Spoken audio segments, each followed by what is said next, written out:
Police ಅಧಿಕಾರಿಗಳನ್ನ suspend ಮಾಡೋದಕ್ಕೆ ಸಾಕಷ್ಟು ವಿರೋಧ ವ್ಯಕ್ತ ಆಗ್ತಾ ಇದೆ ಸರ್. ಈಗ ಒಳ್ಳೇದು ಮಾಡಿದ್ರು ವಿರೋಧ, ಸುಮ್ಮನಿದ್ರು ವಿರೋಧ.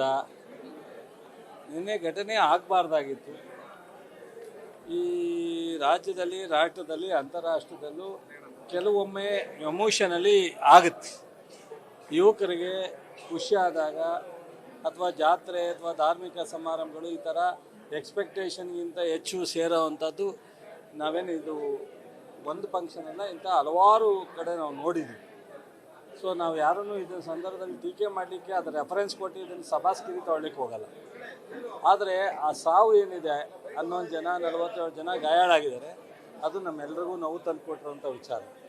ಆ ಕುಟುಂಬಕ್ಕೆ ಮತ್ತೆ ಅವರ ಮಕ್ಕಳುಗಳನ್ನ ಕೊಡಲಿಕ್ಕಾಗಲ್ಲ. ನಾವೇನು ಮಾಡಿದ್ವಿ, ನಮಗೂ ಭಾಳಷ್ಟು ನೋವಾಗಿದೆ. ಇದು ಆಗಬಾರ್ದಾಗಿತ್ತು. ಎಲ್ಲಿ ಅದು ಎಡುವುದೋ, ಇಲ್ಲಿ ಏನು ತೀರ್ಮಾನದಲ್ಲಿ ತಪ್ಪಾಯಿತು ಅನ್ನೋದು ಒಂದು ಕಡೆ. ಆದರೆ ನಾವು ಒಂದು ಸರ್ಕಾರ, ಜವಾಬ್ದಾರಿಯುತವಾದಂಥ ಸರ್ಕಾರ, ಇವತ್ತು ಮುಖ್ಯಮಂತ್ರಿಗಳಿಗೆ, ಗೃಹ ಮಂತ್ರಿಗಳಿಗೆ, ಉಪಮುಖ್ಯಮಂತ್ರಿಗಳಿಗೆ, ಜಿಲ್ಲಾ ಉಸ್ತುವಾರಿ ಸಚಿವರಿಗೆ ಕೆಲವು ಮಾಹಿತಿಯನ್ನು ಕೊಡೋದರಲ್ಲಿ ವಿಫಲವಾದ್ದರಿಂದ ಕ್ಯಾಬಿನೆಟಲ್ಲಿ ಸುದೀರ್ಘವಾಗಿ ಚರ್ಚೆ ಮಾಡಿ, ಸೊ ನಾವು ಅವ್ರು ಯಾರು ಕೆಟ್ಟವರು ಅಥವಾ ಅವ್ರು ಸರಿ ಇಲ್ಲ ಅಂತಲ್ಲ, ನಮ್ಮೆಲ್ರಿಗೂ ಬೇಕಾದವರೇ, ಒಳ್ಳೆ ಕೆಲಸ ಮಾಡಿರ್ತಕ್ಕಂಥವ್ರೆ. ಈ ಘಟನೆ ಒಂದು ಸ್ವಲ್ಪ ಎಲ್ರಿಗೂ ನೋವನ್ನು ತಂದಿದೆ. ಹಾಗಾಗಿ ಸುದೀರ್ಘವಾದಂಥ ಕ್ಯಾಬಿನೆಟಲ್ಲಿ ಮುಖ್ಯಮಂತ್ರಿಯವರ ಅಧ್ಯಕ್ಷತೆಯಲ್ಲಿ ಉಪಮುಖ್ಯಮಂತ್ರಿಗಳು, ಉಳಿದಂಥ ಎಲ್ಲ ಸಚಿವರು, ಚೀಫ್ ಸೆಕ್ರೆಟರಿಯವರು ಇದ್ದರು. ಸುದೀರ್ಘವಾಗಿ ಚರ್ಚೆ ಮಾಡಿ ಈ ತೀರ್ಮಾನವನ್ನು ತಗೊಳ್ಳುವಂಥ ಪರಿಸ್ಥಿತಿ ಅನಿವಾರ್ಯ ಇತ್ತು, ತಗೊಂಡಿದೆ. ಅದು ಸಸ್ಪೆಂಡ್ ಈಸ್ ಫೈನಲ್ ಇದಂತಲ್ಲ, ಬಟ್ ಈ ಒಂದು ಇನ್ಸಿಡೆಂಟು ನಾವು ಯಾರಿಗೂ ಇದು ಸರಿ ಅನ್ನೋವಂಥ ಇನ್ಸಿಡೆಂಟ್ ಅಲ್ಲ. ಹಾಗಾಗಿ ಅದು ಅನಿವಾರ್ಯ ಆಗಿದೆ.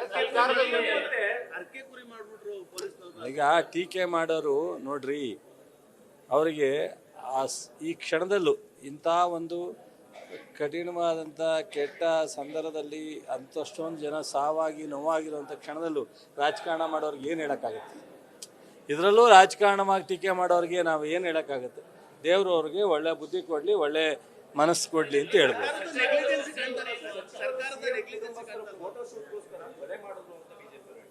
ನಾ ಹೇಳುವ BJP ಅವರಿಗೆ ಯಾವತ್ತಾರ ಒಂದು ದಿವಸ ಒಳ್ಳೆ ಬುದ್ಧಿ ಕೊಡಲಿ ಅಂತ ಕೇಳ್ಕೋಬೋದು ಅಷ್ಟೇ. ಅವ್ರಿಗೆ ಆ ಸಾವಿನಲ್ಲೂ ರಾಜಕಾರಣ ನೋಡ್ತೀನಿ ಅಂದರು ನಾನೇನು ಮಾಡಿ. ಸರ್ಕಾರ ನೆಗ್ಲಿಜೇಷನ್ ಅಂದ್ರೇನು? ಪೊಲೀಸ್ ಇಲಾಖೆ ಅದನ್ನೆಲ್ಲ ನಿಯಂತ್ರಣ ಮಾಡಬೇಕಾಗುತ್ತೆ. ಪೊಲೀಸ್ ಇಲಾಖೆ ಎಲ್ಲವನ್ನು ನಿಯಂತ್ರಣ ಮಾಡಿ, ಸರ್ಕಾರ ಪೊಲೀಸ್ ಇಲಾಖೆಗೆ ಜವಾಬ್ದಾರಿ ಕೊಡುತ್ತೆ. ಸರ್ಕಾರ ಅಂತ ಅಂದರೆ ಅವರೇ ಮಾಡೋಕ್ಕಾಗತ್ತಾ? ಸರ್ಕಾರ ಅಂದರೆ ಅದು ಪಾರ್ಟು, ಗೊತ್ತಾಯ್ತಾ? ಸೊ ಅದು ಬೇಡ ಅಂತ ಹೇಳಿದರು, ಬೇಕು ಅಂತ ಹೇಳಿದರು, ಅದೆಲ್ಲ ಅವರವರ ಊಹೆ ಮಾಡ್ತಕ್ಕಂಥದ್ದು ಮುಖ್ಯ ಅಲ್ಲ.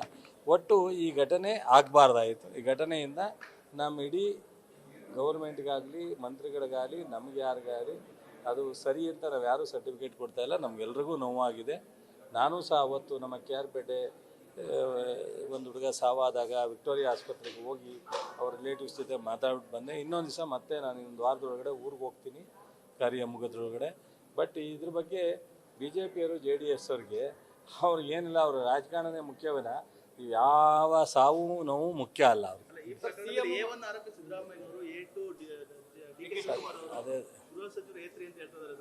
ಸರಿ, ಅವ್ರು ಹೇಳೋಕ್ಕೆ ಇರೋದು, ಏನು ಮಾಡೋಕ್ಕಾಗತ್ತೆ ಸರ್? ಈಗ ಅವ್ರ ಹಿಂದೆ ನಾನೆಲ್ಲ ರೆಫರೆನ್ಸ್ ಕೊಡೋ ಟೈಮ್ ಅಲ್ಲ ಅಂದೆ, ಕೊಡೋಣ ಅಸೆಂಬ್ಲಿ ಒಳಗಡೆ ಇದು ಬಂದೇ ಬರೋ ಚರ್ಚೆ. ಆ ಟೈಮ್ನಲ್ಲಿ ಅವ್ರ ಕಾಲದಲ್ಲಿ ಯಾವ್ಯಾವ ಇನ್ಸಿಡೆಂಟ್ ಆಗಿತ್ತು, ಯಾರ್ಯಾರು A1 ಆಗಿದ್ರು, A2 ಆಗಿದ್ರು, A3 ಆಗಿದ್ರು, ಅವ್ರು ಯಾವ ರೀತಿ ನಡ್ಕೊಂಡಿದ್ದಾರೆ ಅನ್ನೋದನ್ನು ಆ ಸಂದರ್ಭದಲ್ಲಿ ಹೇಳೋಣ. ನಾನೊಬ್ಬ ಮಂತ್ರಿಯಾಗಿ ಈ ಸಂದರ್ಭದಲ್ಲಿ ಟೀಕೆನೇ ಉತ್ತರ ಅಲ್ಲ. ಸೊ ಇದನ್ನು ನಾನು ಮುಂದುವರ್ಸಕ್ಕೆ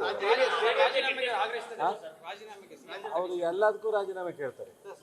ಅವ್ರು ಕೂತ್ರೆ ನಿಂತರೆ ಅವ್ರಿಗೆ ನಮ್ಮ ಸರ್ಕಾರ ಬಂತವಿಂದ ಅವ್ರಿಗೆ ಸಮಾಧಾನ ಇಲ್ಲ. ನಾವು ಏನು ಮಾಡೋದು? ಜನ ನಮಗೆ ಕೊಟ್ಟರು, ಅದಕ್ಕೋಸ್ಕರ ನಾವು ಮಾಡ್ತಾ ಇದ್ದೀವಿ. ಜನರ ಆಯ್ಕೆ ಅವ್ರಿಗೆ ಕೊಟ್ಟಿದ್ರೆ ಅವ್ರು ಮಾಡ್ತಿದ್ರು.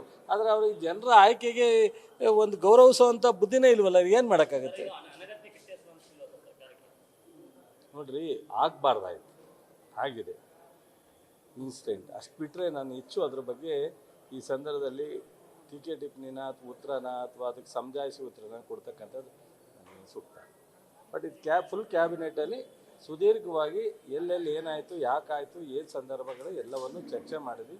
ಚರ್ಚೆ ಮಾಡಿ ಮುಖ್ಯಮಂತ್ರಿಗಳು ಗೃಹ ಸಚಿವರು ಉಪಮುಖ್ಯಮಂತ್ರಿಗಳು ಕ್ಯಾಬಿನೆಟ್ನಲ್ಲೇ ಒಂದು ತೀರ್ಮಾನವನ್ನು ತಗೊಂಡಿದ್ದಾರೆ. ಈಗ ನಮ್ಮಿಂದ 10 ಲಕ್ಷ ರೂಪಾಯಿ ಕೊಟ್ಟಿದ್ದೀವಿ.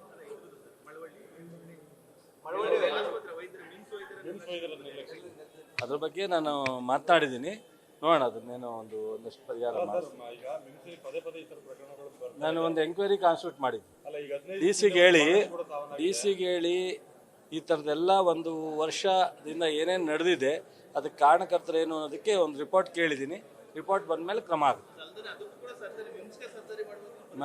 ಖಂಡಿತ ಈ ವಾರದಲ್ಲಿ ಸಂಬಂಧಪಟ್ಟಂಥ ಸಚಿವರ ಜೊತೆ ಕಾರ್ಯದರ್ಶಿಯವ್ರ ಜೊತೆ ನಾನು ಸಹ ಪ್ರೆಸೆನ್ಸ್ ಇದ್ದು ಒಂದು ಮೀಟಿಂಗ್ ಮಾಡಿ ಅಷ್ಟರೊಳಗಡೆ ಒಂದು ರಿಪೋರ್ಟ್ ಕೇಳಿದ್ದೀನಿ. ರಿಪೋರ್ಟ್ ತೊಗೊಂಡು ಮಾತಾಡ್ತೀನಿ. Thank you sir. News First ನಿರ್ಭೀತಿಯಿಂದ ನಿಮ್ಮ ಪರವಾಗಿ.